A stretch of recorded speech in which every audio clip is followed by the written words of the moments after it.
story is told by an unnamed narrator who insists, from the very first line, that he is not mad. He claims to be nervous, yes, but also exceptionally perceptive, able to hear things in heaven, in earth, and in hell. He addresses the listener directly, promising to prove his sanity by explaining the events that led to a murder he has committed. The victim was an old man with whom the narrator lived or spent much time. The narrator insists he loved the old man and bore him no personal grudge.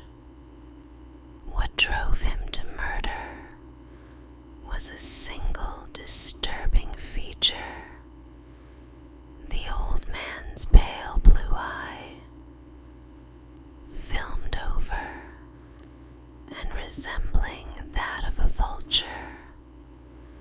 Whenever the eye fell upon him, the narrator felt a chill of dread, convinced that the only way to be free of this evil eye was to destroy it forever. He resolved to kill the old man. He took great pride in the methodical way he prepared for the crime. For 7 nights in a row, always at midnight, he crept to the old man's bedroom door. Slowly, carefully, he opened it just enough to slip his head inside, holding a shuttered lantern. Then he would open the lantern so that a single thin ray of light fell directly upon the old man's eye. Each night, however, the eye was closed, and since it was the eye, not the man, that he hated, he could not bring himself to strike. In the mornings, he would greet the old man cheerfully, asking how he had slept, hiding his true intentions. On the 8th night, the narrator was more cautious than ever. As he opened the door, his thumb slipped on the latch, and the old man startled awake. The narrator froze in the darkness, knowing the old man was sitting up, listening. Minutes passed in tense silence. Then the narrator heard a sound, a low, muffled thumping. He recognized it as the old man's heartbeat, quickened by terror. The sound grew louder and louder in his ears, until he feared a neighbor might hear it. Overcome by panic,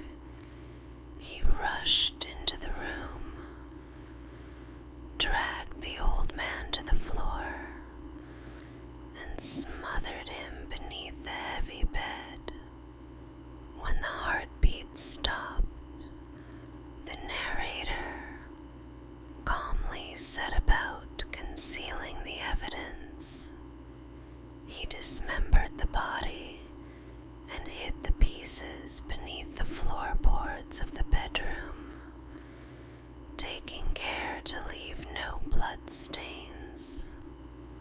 By the time he finished, it was 4 in the morning. Just then, there was a knock at the door. 3 policemen entered, explaining that a neighbor had reported a scream. The narrator welcomed them in with confidence, certain that his careful work had left nothing to find. He led them through the house, speaking casually, even inviting them to sit in the old man's bedroom, directly above the hidden remains. At first, he was at ease, but soon he began to hear a faint sound, a low, rhythmic thump. It was soft at first, but it grew steadily louder. His words faltered. The policemen continued to chat pleasantly, showing no sign that they heard anything unusual. The narrator's unease turned to horror.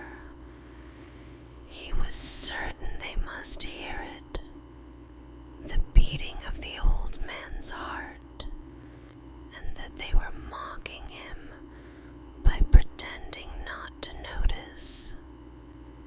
The sound grew unbearable, pounding in his ears like a drum.